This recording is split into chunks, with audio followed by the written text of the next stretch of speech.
Good morning అందరికీ. బాగున్నారా? నేను మీ సంధ్య. ఎలా ఉన్నారు అందరూ? మీ అందరికీ హ్యాపీ ఫ్రెండ్షిప్ డే. సో ఈరోజు ఒక టాపిక్ మాట్లాడాలి అనుకుంటున్నాను.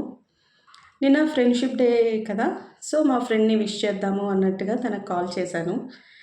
కాల్ చేస్తే ఇలా మాటలు మాట్లాడుతున్న టైంలో ఏం చేస్తానో ఏంటి అన్నట్టుగా డిస్కషన్ స్టార్ట్ అయింది.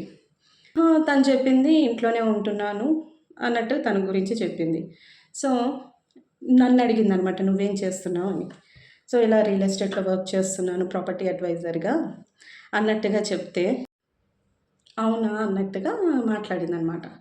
సో నీకేదైనా ఇంట్రెస్ట్ ఉంటే నువ్వు కూడా జాయిన్ అవ్వచ్చు కదా, నాతో పాటు నువ్వు కూడా వర్క్ చేయొచ్చు కదా. ఇలాంటివి నేను చాలా చూశాను, చాలా చేశాను, ఏం వర్కౌట్ అవ్వవబ్బా అన్నట్టుగా మాట్లాడి, ఎందుకు వర్కౌట్ అవ్వదు అన్నట్టుగా నేను అట్లా కాన్వర్సేషన్ స్టార్ట్ అయిందనమాట.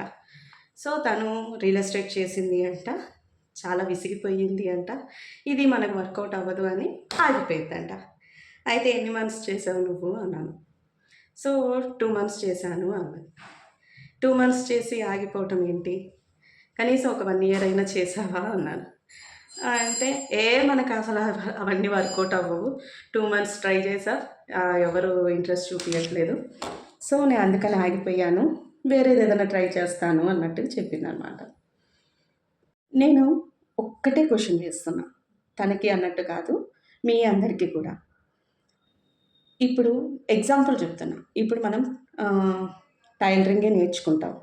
ఎన్ని మంత్స్ నేర్చుకుంటాము? మినిమం 3 to 6 months నేర్చుకుంటాం. ఇంకొకటి ఫీజు కడతాం. అలాగే కంప్యూటర్ కోర్స్ నేర్చుకుంటాం. ఎన్ని మంత్స్ నేర్చుకుంటాం? ఒక కోర్సుని బట్టి 3 to 5 months పట్టొచ్చు. టాలీ ఇలాంటివి అయితే 6 months పట్టొచ్చు. దానికి ఎంత ఫీజు ఉంటుందనేది ఏరియాస్ వైజ్ మీకే తెలుసు. సో ఒక డ్యాన్స్ నేర్చుకుంటాం, ఒక సింగింగ్ నేర్చుకుంటాం, లేదా ఏదన్నా బేకరీ మేకింగ్ కానీ ఏదో ఒకటి, ఏ కోర్స్ నేర్చుకున్నా సరే మినిమం టైం అంటూ పడుతుంది. ప్లస్ మనం ఫీజు కూడా కడుతున్నాం. కానీ రియల్ ఎస్టేట్ అనేది కూడా అలానే చూడొచ్చు కదా. మినిమం ఇప్పుడు రావటంతోనే సక్సెస్ రావాలి అంటే ఎవ్వరికీ రాదు. ఇప్పుడు టైలరింగే తీసుకోండి. ఇప్పుడు 6 months నేర్చుకోగానే డైరెక్ట్ షాప్ పెట్టేస్తారా? పెట్టేరు కదా. దానికి ప్రాక్టీస్ ఉంటుంది, ఎన్నో చెడిపోతూ ఉంటాయి. సో అయినా సరే పట్టు వదలకుండా దాని మీద కాన్సన్ట్రేషన్ చేసి మనము మంచి అవుట్ఫిట్ వచ్చేంతవరకు నేర్చుకుంటాం. సో ఇలానే రియల్ ఎస్టేట్కి కూడా కొంచెం టైం ఇవ్వండి. ఇప్పుడు మిగతా అన్ని కోర్సెస్లో కూడా ఇప్పుడు మొత్తం కోర్స్ అంతా అయిపోయిన తర్వాత మరీ ఎక్కువ అమౌంట్ అయితే మనకు రావు. ఒక మినిమం టు మినిమం కొంచెం అమౌంట్ నుంచి స్టార్ట్ అవుతుంది. కానీ రియల్ ఎస్టేట్ కూడా అలానే ఒక కోర్స్ అనుకొని ఒక 6 months మీరు నేర్చుకోవటానికి టైం పెట్టండి. ప్రాజెక్ట్స్ ఎక్కడ ఉన్నాయి, లేదా ఎంత రేట్లో ఉన్నాయి, ఏ ఏరియాలో ఉన్నాయి, వాటి డెవలప్మెంట్స్ ఏంటి, ఏ ప్రైజెస్లో ఉన్నాయి, ఏ పర్మిషన్స్తో ఉన్నాయి, ఇలాంటివన్నీ కూడా ఒక 6 months మీరు టైం తీసుకొని నేర్చుకోండి. ఇక రియల్ ఎస్టేట్కి అయితే ఏ ఫీజు కట్టించుకోవట్లేదు కదా.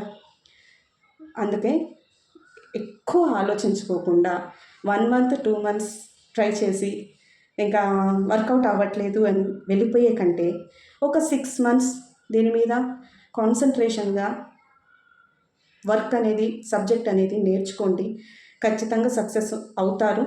ప్లస్ మిగతా అన్ని కోర్సెస్ నేర్చుకొని జాబ్ చేస్తే వచ్చేదానికంటే కూడా రియల్ ఎస్టేట్ కూడా ఒక కోర్స్ లాగా నేర్చుకొని మీరు వర్క్ చేస్తే అంతకి త్రిబుల్ మీరు రియల్ ఎస్టేట్లో సంపాదిస్తారు. కొంతమందికి నా మాటలు నచ్చకపోవచ్చు, కానీ అర్థం చేసుకునే వాళ్ళకి మాత్రం ఖచ్చితంగా వర్కౌట్ అవుతుంది. వచ్చిన 1 monthలోనే 10 daysలోనే 7 daysలోనే నాకు సేల్స్ రాలేదు అని నిరుత్సాహపడి వెనక్కి వెళ్ళిపోకుండా ఒక సబ్జెక్ట్ లాగా నేర్చుకోండి, ఖచ్చితంగా సక్సెస్ అవుతారు. All the best. Thank you so much. మళ్ళీ కలుద్దాం.